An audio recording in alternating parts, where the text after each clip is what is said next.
do it. I was gonna pull him aside. This is the collaboration between Boxing and Mark Priel from the End New MMA show. We have a couple different topics that I thought would be good to discuss today, Mark, about related to boxing kind of versus MMA, not which is better, but how they intersect more. So how are you doing, Mark? I'm awesome. We are crammed in the back end of my bedroom because we had to find somewhere to go to escape our kids who are currently beating the absolute shit out of each other. Absolutely. And we're ready to record this thing. Absolutely. Now I wrote notes and I left them away somewhere. So we're gonna try to run on this thing on fumes here. So my first question to you is about MMA fans in particular. So this is obviously in MMA. Would you not agree that the majority of the fan base is casual fans? Fair. Yeah, okay. And then you have some diehards in there. Of course.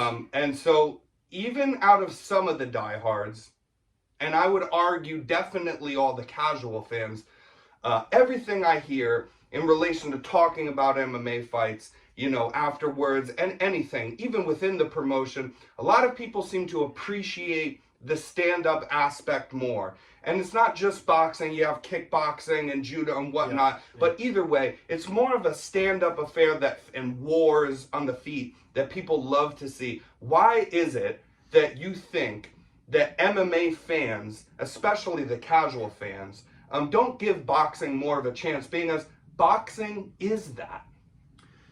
Yeah, that's true. And I definitely have a good amount of friends who, like, as soon as a fight hits the mat, they're like, oh, fuck this, like, and check out. So yeah, fair take about the striking obviously being the preferred, you know, medium in an MMA fight. But I think it's a multitude of reasons. Like, for me and other diehards, like you said, like, it's easy for me to get into the grappling, like, as long as guys are going for it, like hunting for subs, you know, trying to find ground and pound, being aggressive, then it's just as exciting to me as on the feet. It's when guys are stalling and trying to hold guys down and hold them against the fence, and that's when it becomes tedious. But I think as a whole, if I was going to try to think the answer to your question, which is, I guess, sort of applies to me as well, and I might get some comments on this show. I hope so. And we like to go to war on this podcast, so let's get it. Boxing controversy fans shit only. May not love this. I think part of it, and like I said, I feel this sometimes myself, and I love to watch good boxing also. Yes.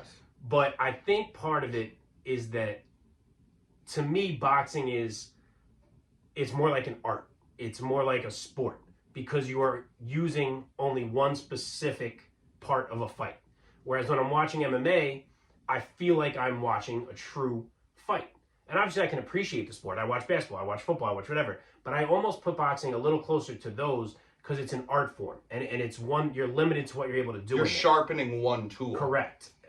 You're able to focus on that. You can move in ways that you can't in an MMA fight, because if you enter that way or step that way, you're vulnerable to a kick, you're vulnerable to get taken down, so on and so on. So when I'm watching MMA, I feel more like I'm watching a true fight. And sometimes, you know, a great boxing match, you don't think twice about it. But sometimes when I'm watching boxing, I find myself being like, man, like, am I really watching a fight? Because, like, what would happen if they were allowed to take each other down? Like, maybe this dude would be so much better on the ground. And I kind of start going through that in my head where I lose a little bit of the feeling of, like, I'm watching this to see who's the badder dude. Whereas in MMA, because it's a complete fight, I get that answer when I'm watching. And I think maybe that plays into it for why casuals sort of feel that same way too, because it's a little more, you have to appreciate, I think, the art of boxing a little more and maybe be a little more educated to get hooked on boxing the way you can get hooked on MMA. And you know what? Maybe similar to how you have to appreciate what's going on in the wrestling and jiu-jitsu and truly understand it, to not be like, this guy's lying on the ground. Yes. Fair. Okay. Which is why the casuals, I think, gravitate to strictly MMA striking. I like that take. Now, before we move on here, Mark, what is your favorite fight of all time? Oh, Jesus Christ. That's a hard question on the spot. Don't change it. Don't change it. I love Hendo Shogun. Okay. Which was an absolute insane That's war. not your favorite. Dude, it might be. Really? I'm trying to think what else is up there. I love Poirier and Hooker, which I feel like no one talks about. Poirier and Hooker. Now, How many takedowns did we see in that fight, Mark? 0. All right, yes, okay, But all right. there were takedowns in the first one. Yes. Yeah, oh, that you were trying to hunt for me to say a straight striking fight. I love Okay, it. and I didn't go for it in the beginning. I didn't even know that's what you were doing. Oh, I let you do it. Great. That's what I'm here for. That's All right, great. actually, that's a very enlightened answer, though. About because it is like anybody can see a war in boxing, a Gotti Ward, Corrales Castillo, and just be like, oh my God. Right. But not everybody's going to appreciate what Floyd Mayweather is doing in there and these people. Exactly. So, second question. This is prevalent right now today. It is just being passed through Congress right now about the Ali Act, which, if you're not familiar with it, is an act that gives fighters a lot more rights to kind of negotiate for their own contracts. They are not considered any sort of, free agent really in the UFC. You only have to take, while you're under contract, fights within the UFC. And we all know that with Dana White, anybody, and he'll say this a lot, can decline a fight. It's not like you get kicked out of the UFC even. He won't even really do that. But we all know, is it not fair that he looks down upon that. If you argue for more money even to accept the fight, or if you turn down a fight in any sort of way, you are going to wait a while longer before you're offered something, and that offer will never be within the rankings that your first offer was in. Right. Yeah, and so there is actually even a caveat in the contracts that says if you decline a certain amount of fights in a row, it counts as a fight passed. I love this, Marcy, and I did not. This is why you're here, buddy. So really, but so there you go. And the thing about the Ali Act is that it is great for fighters negotiating for themselves and having rights where you'd have to prove something other way. You cannot negotiate with a fighter in that way where you show disapproval to their decisions about it. It's better for them getting paid. It's better for all this stuff. But here's the thing. We all say we want that because we do at the bottom. If we can have our cake and eat it too, 100%. Everybody that watches fights wants these fighters to get taken care of. But the ugly truth is that we're fans of the sport. And so just like boxing, if people don't remember, it literally was for the longest reigning time, the most popular sport in America and in several other countries, as it still is, right? But the thing is it had a fall from grace. And why did it have a fall from grace? There's different things to be argued about. Taking it off of TV, putting it to HBO Boxing, which still did all right for it. But once they split it into 5 different streaming services, everybody under different promotions that are under different TV networks, it all gets, it affects it. I would argue that the number one thing that affects us as boxing fans not being able to get the fights we want to see, but literally once, we're lucky if twice a year, right? The number one reason is probably the Muhammad Ali Act, as far as damaging the fans' viewpoint of the sport. And MMA fighters have wanted this, and fans have said that they are all about this and press for this. This is about to go through right now to see for the second time, to see if it can be passed for them. Do you see this severely damaging the sport in a realistic sense if it goes through? Yeah, I think it's a slippery slope, to be honest. I don't, you know more about it than me, and in talking to you, the more I hear about it, the more I'm like, I don't know if the UFC is the UFC with an Ali Act in place, because so much of what has made the UFC great is that, unlike boxing these days, you're going to see the top guys fight the top guys. And I know, of course, like you said, like, we all want to see the fighters get paid more. They don't get paid enough. It's inarguable. The top, the Connors do. Like, sure, he does great. But most fighters, and I'm not talking bums. I'm talking like the dude ranked number 8 in champions in until they get champions a lot of times. Yeah, if they win the belt, but either you're a belt or you're a huge pay-per-view draw. Yep. And other than that, you could be fucking a killer and you're not getting paid enough. So yeah, I think every fan wants the fighters to get paid more. If the only way to do that is the Ali Act, I'm not sure fans actually want that. I think they maybe don't realize enough what comes along with that. They're just focusing on the fighter pay. But I'm not sure that UFC matchmaking is what it is if the Ali Act is in place. And you can already see it. Like, take a division, and casuals probably don't realize it. But if you follow MMA closely, take a division like the lightweight division right now. it's a division where you have these guys at the top who've been at the top for a minute, like Poirier and Chandler and Gaethje, and these guys who are a little bit, not the old guard, but they've been there for a minute. And you have all these killers coming up in that division. Arman Sarukian, Demir Ismagulov, Rafael Fiziev. The list goes on. And the top guys won't fight these other guys because they're like, oh, they haven't proven enough yet. So even you see it sometimes in MMA, and as soon as... All right, so listen, we got cut off. Now this time you'll notice he's coming to sit down. Yeah. So go ahead and finish your point. We had to switch phones. Amazing. So I had just made the point about the lightweight division, how some of these established guys won't fight the younger guys. So just to close that point, I was just saying how already you see that sometimes in MMA. And as soon as you see it, fans are like, oh, fuck this. Like, this is not what we want. So my fear is that you bring the Ali Act in, and we see that more and more, and fans realize this is not actually what they wanted in the first place. And you know what? That's really seriously such a good point. Like how you were saying before about these younger guys not fight, the older guys not wanting to fight the younger guys. That is literally exactly what I'm talking about. But it's on a smaller scale, is it not? So it's just not so obvious unless you look into it like that. And that's what you're here for, Mark. Okay, listen. Let's move on to the final question here. And this one is a good one. Now listen, I might one day even do like a breakdown because this has been something that I didn't just, I thought of it. I've really focused on this a lot as a fascinating topic for me as a fan of both sports. Of course, we're here in I run a boxing podcast, but I love MMA.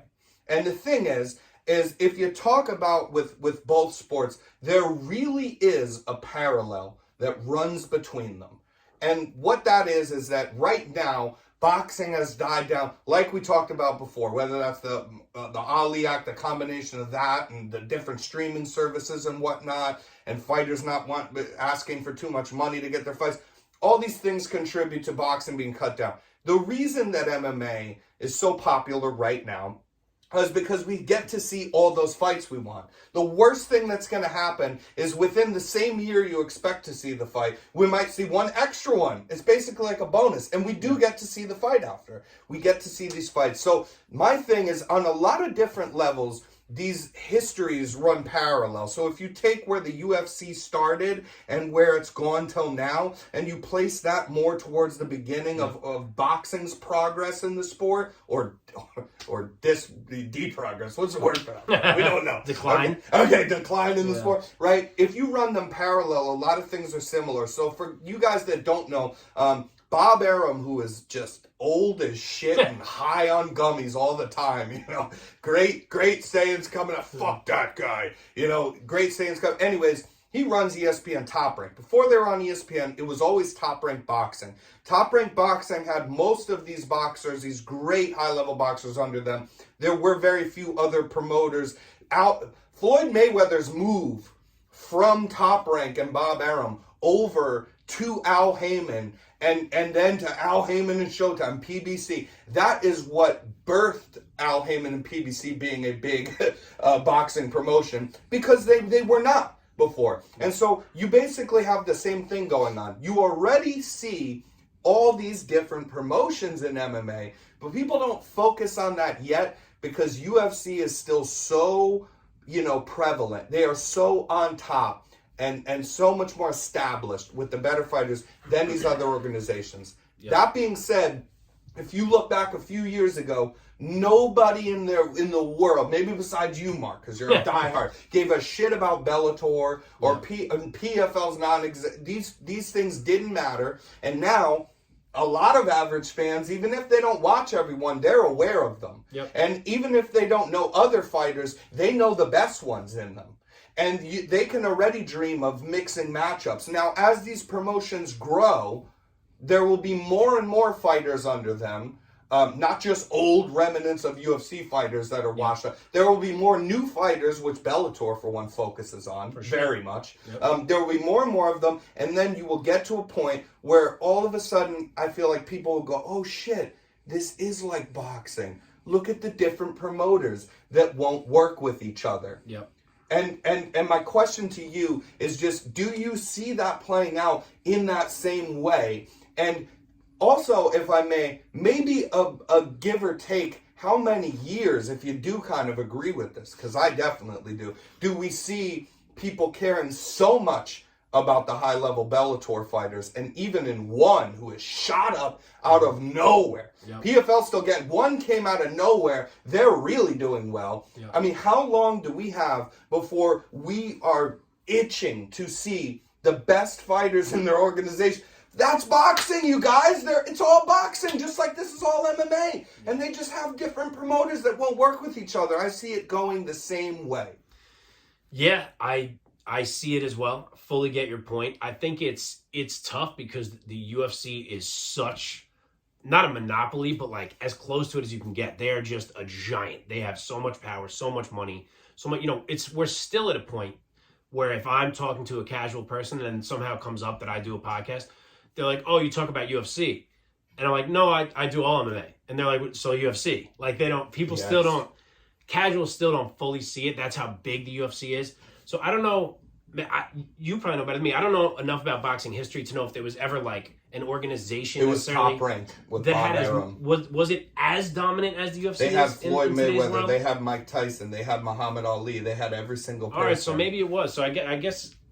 The Zone is newer and didn't exist for back sure. then. Yeah, of course. And then Al Heyman was not with Showtime and those things. They were not as big nearly as they are now with Gervonta Tank and these people. They didn't have anybody well, they had great boxers, but they didn't have any names. Like I said, when Floyd Mayweather moved over and said, "I'm done with you, Bob Arum. Everything changed. I'll bring you." It changed it brought up this other promotion that wasn't competing before. It could be the same with UFC. So my point is that it is tough. As much as these other promotions are growing, like we've seen it before. I mean, obviously, you go far back in the day, Pride was king. But Pride ran into its own issues with some, Japanese Yakuza bullshit and sunk that ship. Mark, I might get some back tats. Yeah. You got enough, right? So obviously UFC took that over, but even then, Strikeforce came along, and Strikeforce had a ton of studs in it, guys that became future UFC champs. So this has happened before, and back then, the UFC ended up absorbing Strikeforce. So it's what I mean about how it's such a giant. But we're kind of here again now, where these organizations have grown again. People are starting to care about them again. Like you said, one, PFL, but specifically Bellator. And the issue that you see with these other organizations is that the depth isn't there. Like the depth in the UFC, with the 20th ranked guy in the UFC annihilates the 20th ranked guy in Bellator. But the top guys in these organizations are starting to be true top guys. Like you take AJ McKee out of Bellator and put him against anyone in the UFC, it's a coin toss fight. Like he's that good. And they have numerous guys that are that good across their divisions. They have legit top guys. So we are reaching that point. I feel like I have heard more talk in the last year or so about cross promotion between UFC and Bellator than I have ever heard previously. And I think it's because, it's two reasons. Like you just said, you are starting to have more fighters. Not anyone who's a superstar yet. Like, if Israel Adesanya's contract was up and he's like, "I'm going to Bellator," big, like nuclear bomb explosion. We haven't seen that yet, but we've seen good fighters choose to do it. Gegard Mousasi when he did it, and then he was middleweight champion Bellator for a while. Corey Anderson did it. He's at the top of the light heavyweight division right now. And plenty more that I could list. So guys have been leaving, and that's been bringing the casual UFC eye over to these other organizations. That's the purpose. So that's how you start to get that. And then now what you have is some of these guys are talking about the UFC because they were there, or you have guys like AJ McKee who just know they're nice, so they're going to talk, who are calling for these fights, which we haven't really seen in prior years. Like, Michael Chandler and Eddie Alvarez, they had their great rivalry in Bellator. They never really said, "Oh, I want to fight someone in the UFC." You didn't really hear it. Now you hear these guys. They win their belt. They're like, not in the cage necessarily, because I think they maybe feel like they shouldn't say it in the cage.